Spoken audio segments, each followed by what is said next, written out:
Alright, now it is time to talk about one of my favorite slasher movies ever made, and that is Hatchet. This is a nostalgia pick. I saw it in 2006, walked downstairs, my sister and her friends were watching it, and I was hooked.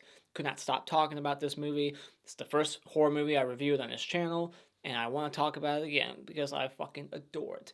It is the perfect slasher. It's got everything you would want. It's a love letter to 80s slashers. Adam Green knows his shit, and this is a great slasher movie. If you haven't seen it, it needs to be on your list. It's got everything you would want. It's got a badass villain in Victor Crowley. Strong, brutal, rips people apart, high body count, the gratuitous nudity, gratuitous gore, practical effects are amazing by John Carl Buechler and his company, and it's just fun. The characters are hilarious, every single one of them. They're memorable. I know all their names, and that's rare.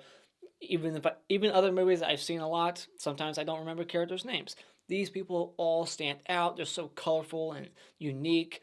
They all have their own personality. They're all hilarious to me. I have so many lines memorized from this movie. I just adore it. So anyone who hates this movie hates slashers. You can't hate this movie, but then love all the Friday the 13th and be like, those are masterpieces and this is shit. How can you say that? At least this movie has blood in it. Friday the 13th Part 7 has no blood, and blood's in the fucking title. The New Blood. There's no blood. That's what it should be called. Part 7, The No Blood. There's nothing in there. And that film was directed by Buechler, who just so happens to star in this movie and do the effects. So let's get into the movie. Let's go into all the things I love about this movie because there's nothing I hate. The only thing I would say is the acting is the weakest actor in this movie is Josh Leonard to me. I'm not sure if he was directed to act that way, but just I'm not a fan of the way he delivers his lines on the boat at the beginning. It just seems very bad. And it opens up. We got Freddy Krueger, and this movie has so much horror alumni. It's basically that time where everybody was trying to get all these big names because ever since Wishmaster did it with all the horror alumni getting together, it was like every filmmaker wanted to do that again. Like, let's get them all in here. So this is like the real Expendables of horror. This movie, not Death House. This movie, it has almost everybody in it. And then the sequels, they do the same thing. They keep getting as many different names in there as possible, which I just absolutely adore. You're just like, oh look, Tony Todd, and then Josh Leonard from the Blair Witch. You got Robert Englund. You got King Hodder playing the bad guy and the bad guy's father. You got Adam Green having the cameo in here as he's the writer and director. Just so many faces. And so yeah, they're going gator hunting. It's illegal. They can't be there, so they're gonna get killed, and no one's gonna help them out. It starts raining. Gator, the gator almost bent my sack off or something like that. Here you go. She tried to bite my sack off! So many funny lines I can quote. But yeah, the rain, it comes and goes in this movie. It's funny when you watch it. It just rains in this scene, and then the next scene it's just gone, and then the next scene it's back, and then it comes into play later on when they light Victor on fire. Rain comes in, and then not even a minute later, the rain's gone. It just came back in to put him out, and then it just went away. The rain just keeps coming and going. It's like a character in the movie, really, the rain. So yeah, Josh Leonard, he gets killed very brutally. Robert Englund gets killed off camera, which I think is a negative. You bring Freddy Krueger into your movie and you don't even kill him on camera. That's a waste of that character. And I'm not even sure what the hell happened to him. Did he just get ripped apart? He got ripped apart silently. He went down as quiet as Crispin Glover in the final chapter because there's no way that Josh Leonard's character, Ainsley, didn't hear him scream. That would have been painful what he went through. It looks like he got disemboweled, ripped in half. He never made a noise. That's bullshit. Sound never travels far in horror movies. No one's ever screaming loud enough to alert other people. And then this guy, Josh Leonard's character, he gets ripped limb from limb. He gets thrown up against a tree. It looks vicious. They went through 5 different stuntmen for that scene. One of them quit because he got his nose broken or something. That's what I heard. So, and he just gets limb ripped off, blood spraying everywhere, just lots of buckets of blood. And then he just gets thrown up against a tree again. He keeps getting thrown around, and then his spine gets ripped out, and then he just rips him in half. And this is like the biggest logic issue of the death, really. It's like, how is he, if you're pulling on him, you would just pull his body, all of it, not just the lower half. So it's just a dumb little nitpick. That's not how that would work. I don't care how strong Victor Crowley is. Like, maybe if he was like 1 foot on top of him and then like started grabbing the other half, maybe. But the fact that there was nothing to hold him down, he was just pulling the legs and then it like snapped in half. I don't know. That does not seem logical at all. But this whole movie is just silly. So if you're hung up on that, then you're not gonna enjoy the film. Period. So then we get Adam Green as a cameo, like I said, and the other guy with the big old beer chug, the big old, what do they call it, big ass gulps or whatever they call those big ass beers. Just a pointless behind the scenes fact. That guy is responsible for shooting all the behind the scenes footage for this movie. Everybody in this movie, every extra, if you listen to the commentary, it's like everybody in this movie was a part of it. They all had some kind of role. Everybody was working on everything. Like the chick puking, that was Sarah Elbert, the producer, and then there's a chick throwing like beads, that was Adam Green's girlfriend, and then she's next to that girl puking later on. And so they're like reusing extras. If you look closely, you'll see like extras like up here and then over there. And lots of boobs too, because they're in Mardi Gras after all. Lots of gratuitous nudity, and that's what you need in a slasher. You know, maybe not need, but I think you need it. I mean, it's a slasher. Come on. And this movie has it in spades. You got the porn chicks, Misty and Julie, or played by Jolie. I think her name's Julie. Yeah, I want to say that. Because I know the other one's Misty. So, but yeah, you got them. They're always flashing their tits. And then, like, what I was going say earlier, with all these crew people, they always, like, everybody you see in the movie that's just an extra, they were working on the film too. Adam Green's girlfriend plays young Victor Crowley, and then she even plays a SWAT girl in part 3. She's the one that gets like ripped through the hole and just all her skin just comes off. Very gnarly kill. So yeah, then we go to the voodoo shop and we see Tony Todd. He's just a colorful character. He's got the white makeup on his eye, and that was apparently his idea. He came up with that. We see the tour guide, Shawn. I love his character. He's very over the top and wild, and it's just hilarious. Everything he says is funny to me. And he goes through like accent to accent to accent, and like every time he switches an accent, he takes like an article of clothing off.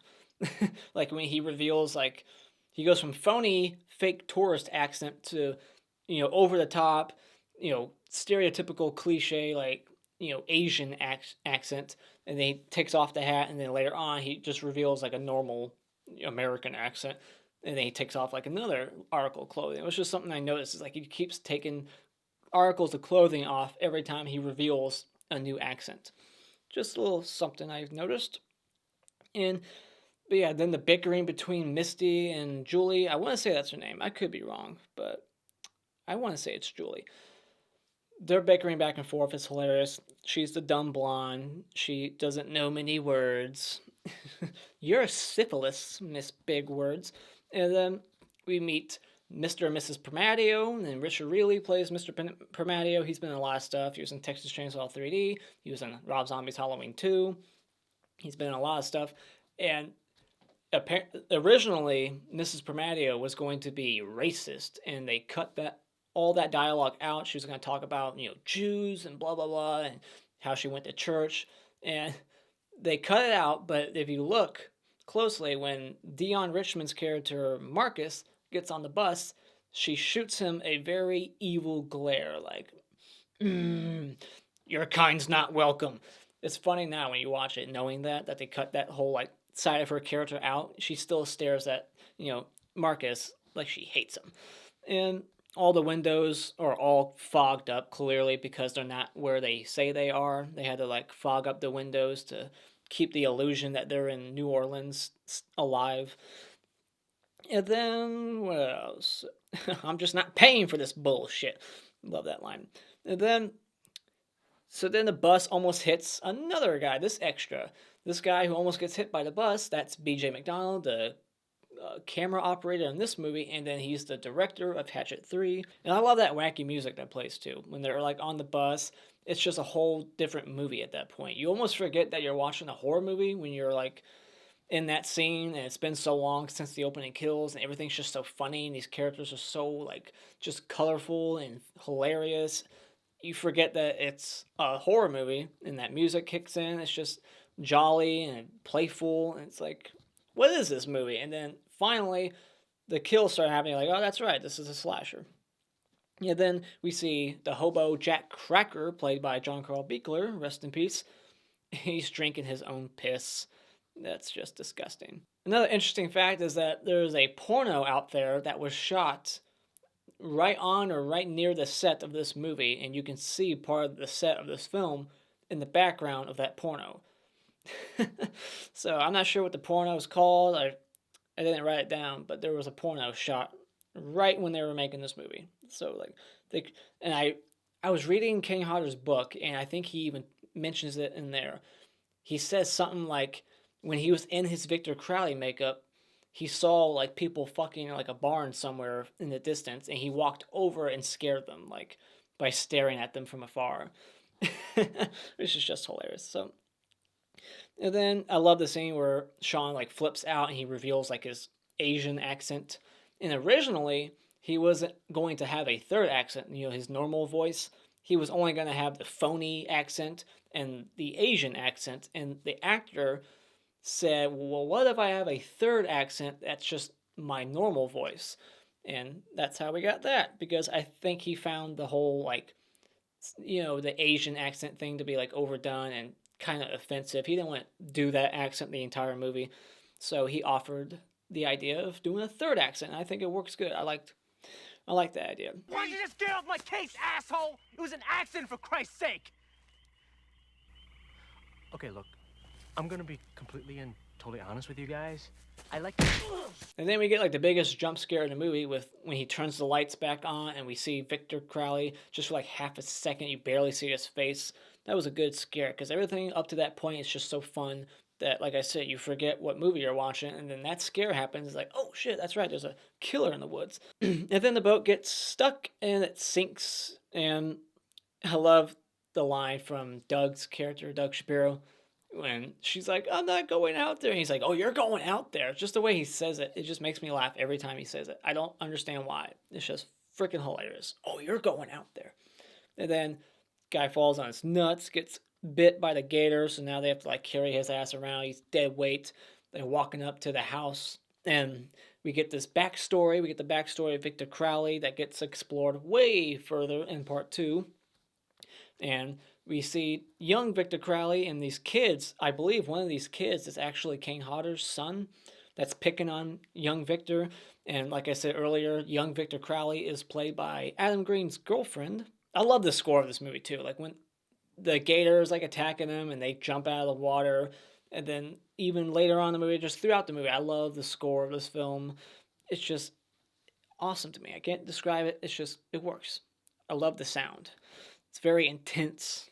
And I love the backstory. I like how simple it is. And I don't care for the further exploring of it, like in part 2 with the curse and whatnot. I don't think that was needed. I could have just filled in the gaps on my own, came up with something better.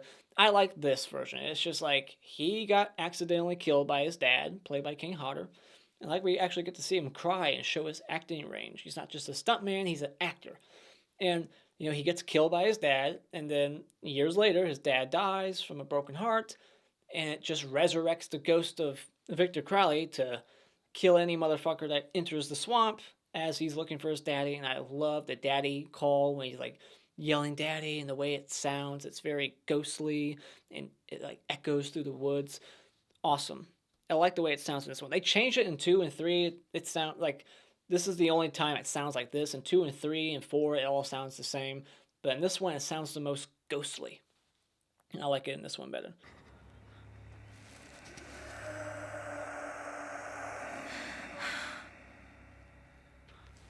I want to go home. So yeah, after the flashback, they start walking up towards the house. And this is good tension building right here, because you just heard the story. You've seen the opening kills. You know what the guy's capable of, and they're just walking to their death. And then, boom! Instead of just waiting for them to split up or take them, you just wait for them to enter the house, and then, pick them off from behind or something that Jason would do. Victor Crowley is not Jason. He runs through the front door like, I'm coming towards you. I'm not waiting for you to come to me. I'm coming to you. He just runs out the front door. He's like twitching his body and shit. Lightning's flashing. It's the best Victor Crowley looks in the movie. It's just my favorite look of him. It's scary as fuck. And then he just charges at them. That is scary as hell. You put yourself in their shoes. That's frightening. To see such a grotesque monster running towards you with a hatchet. And it's the only time he uses a hatchet, is the first person he kills, Mr. Permatio.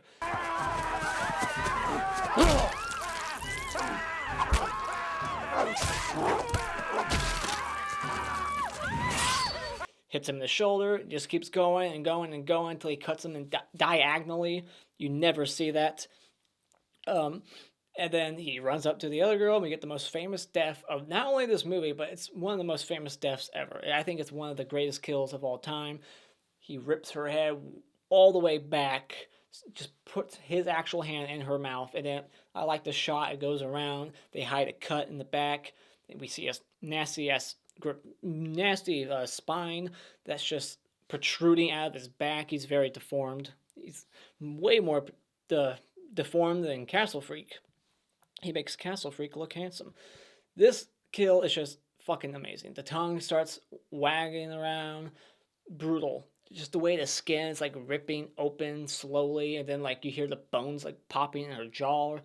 The sound design, awesome. Carl Buechler effects, amazing.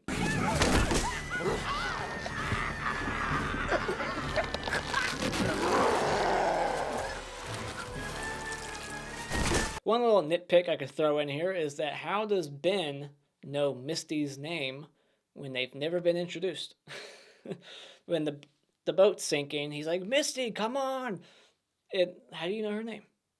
You shouldn't know her name. And then we get the head twist, great kill. Obviously, he wasn't wearing his makeup on set that day. I think that's my explanation about this, because how is he so tall? What's he standing on? And not only that, like, something goes by the screen, and then it's like, what was that? Did he teleport? He does teleport once in this movie. He's pulling at Jason Takes Manhattan. Like, something clearly went that way. He gets out and goes that way, and then boom, there he is. Except he's like 2 feet taller. It's like, he's not that tall.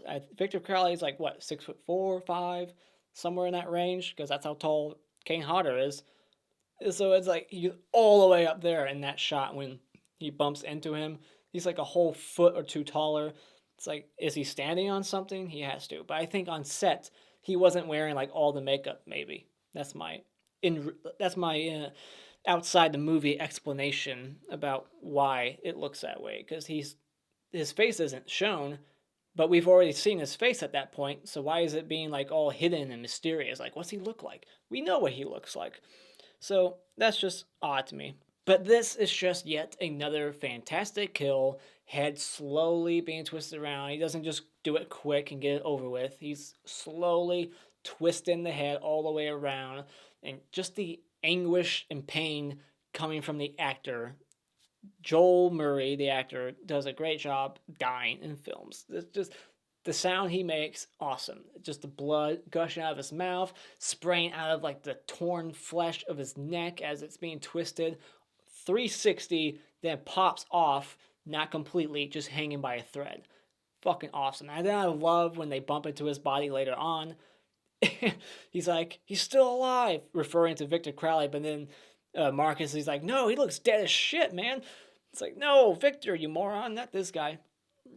So many great jokes in this movie.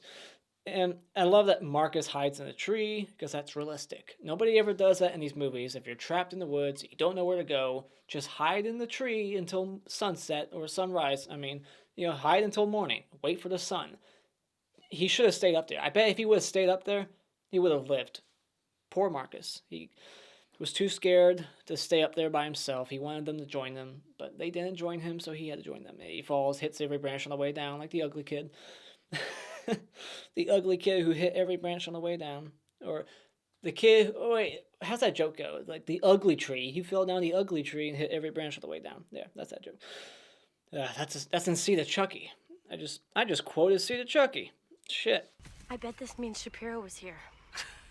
What a genius. You do know the vibrator goes in your cooch and not your ear, right? And then they find out that Shapiro was a phony. He's not who he says he is. He's just getting his own little personal collection.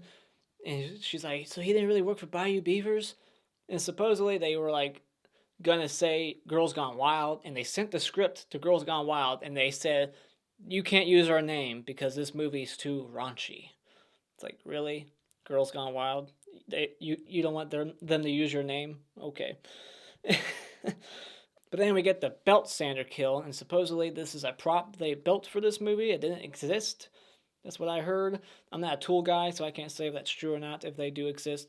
And he just takes her freaking chin off, and then she has to, like, crawl around in agony, and then guy gets his foot cut off with the shovel, and then his head shoveled off like in Reanimator, and then he puts her on the freaking shovel, and it slowly just keeps pushing her down it. Just awesome creative kills, over the top, very bloody and inventive, and that's what we want in a slasher movie, right? This movie has it in spades. And then we get the Dawson's Creek ringtone, and it's ironic because it's like, I don't want to wait for my life to be over. So it's like, funny, your life is about to be over.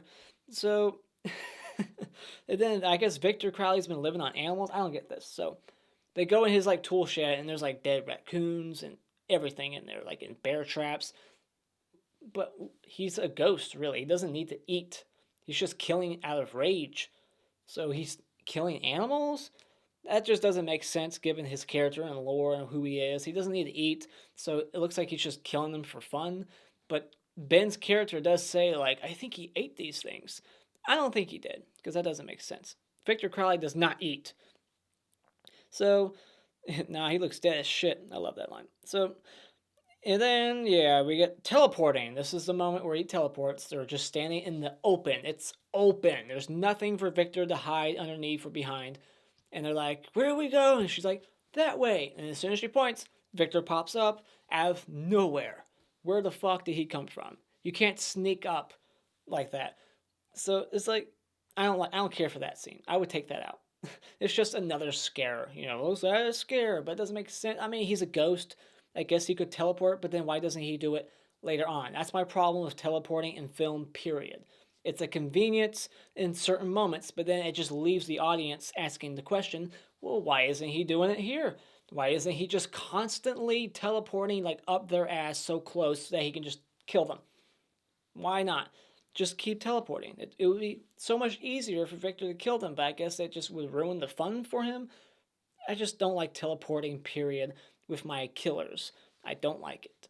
That's my huge problem with Jason Takes Manhattan, one of them. So, yeah, I would take that scene out of this movie. Other than that, almost a flawless film, but take out the teleporting. I don't like that at all.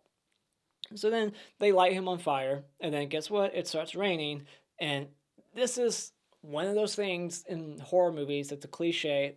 Irritates me every time. They get the killer on the ground. He's knocked out. They have weapons in their hands. They could kill him or just fuck him up even more. But they're like, this bought us some time. Now we can just keep running away. No! Kick the shit out of Victor Crowley. Get that shovel. Keep fucking whacking him. One guy has a pitchfork. Keep mutilating him until he's nothing but mush. It's irritating. They have him on the ground. He's on fire. Then it starts raining. And they just run away. It's so dumb. Stop it. Ugh. But it's just for the plot, you know, they gotta keep the thing going. They gotta run away and continue the chase and get picked off one by one. I get it.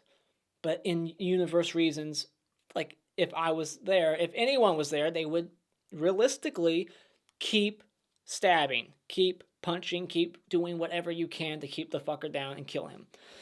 So dumb. Alright, so I love when he's, like, out there trying to, like, you know, insult Victor Crowley to get him to come. They're trying to bait him. You look like you were molested by wolves. I'll shove my foot so far up your ass, you're going to be spitting shoelaces out your teeth for weeks. So, just love his character. So then Misty gets killed off camera. She got hacked limb from limb, head chopped off, and arms and legs, and all the body parts are being thrown at Ben. And that's when they light him on fire, so I kind of backtracked here. But then they're running through the woods, and then they get to, like, the cemetery, and There's like all kinds of references to crew people and producers on the tombstones. Adam Green is like one of them, and they're fake. There's a moment where they bump into one and it shakes. So then Victor Crowley is hairless now, so I like him with the hair on. That's my personal favorite look of Victor Crowley with all the hair. It just adds to the creepiness. But now since he was on fire, all his hair is gone, and he pukes right into Ben's mouth, and that's real. Like they put like KY jelly and like Mountain Dew or some shit in Kane's mouth, and he spit right into Joel David Moore's mouth, and then Joel David Moore actually pukes in like the next scene for real. Like finger down the throat, action, puke right on cue. So that's commitment right there. And so Marcus dies, and I like that the music gets like really like sad. It's like, oh no, Marcus is dying. That just the music changes because it is like the saddest death. He's like the one of the most liked characters. He's the hilarious one. He's the rational one. He's like, let's just hide in the fucking trees. What are we thinking? And then he gets his arms ripped off, picked up, head slammed, and crushed wide open on a tombstone. And then there was other ways that he was going to get killed. Apparently, like King Hodder was like stomping on him afterwards and like beating him to death with his own arms. That would have been cool to see. So yeah, then the pole goes in the foot. This is silly. Like they couldn't just get it out. Why? Like he throws it like a javelin and then it lands in Ben's foot. And she's like, push it up against it with your knees. Let's just make it go forward and hurt your foot even more and fuck up your foot way worse than it already is. Like they did more damage to his foot by doing that. They act like it went like so far into the ground that it was like that sword in the rock where what's that? I don't know what it's called, but you know that reference, that thing where like there's the sword in the rock and you can't get it out. They could have just simply pulled it out and then stabbed him with it or something, but whatever. It's just a little nitpick. And then he spits right into his face with more blood. So there's lots of bodily fluids going between King Hodder and Joel David Moore in this film in like a 3-minute period. And then we get this Friday the 13th canoe little homage here. Clearly, they go into the little boat into the lake or the swamp, I guess. And then Victor comes out of the water like Jason and pulls her down. And then we get this fake out where you think it's like Joel David Moore's arm going down to like help her out, but then it's Victor Crowley, and then it just ends with him screaming at the camera. It just cuts to black. Awesome end. You know, like just leaves you in an intense moment, like Texas Chainsaw Massacre, where everything's just crazy. The chick's screaming in the back of the car. Jason, the Leatherface is running around with a chainsaw. It just has that similar feel of the ending where it's just like insane and crazy. Everyone's screaming, and then it just cuts to black. So I just love the ending of this movie. I love a lot of shit about it. So let's go into my awards. The Hockey Mask Award for Best Character will be Shawn. Lots of great characters in this movie, but he cracks me up just as equally as Marcus. Marcus and Shawn are both my favorite. And the Mr. Hanky Award for Worst Actor in this movie will be Josh Leonard. I am just not a fan of his line delivery at the beginning. I just felt like it was very weak. The hottest chick in this movie is easily that smoking hot, topless chick smoking the cigarette at the beginning. The Funny Bone Award is when Shawn flips out on the tour boat. It's not even the house. Guys, would you just let me do my job? Save our boss.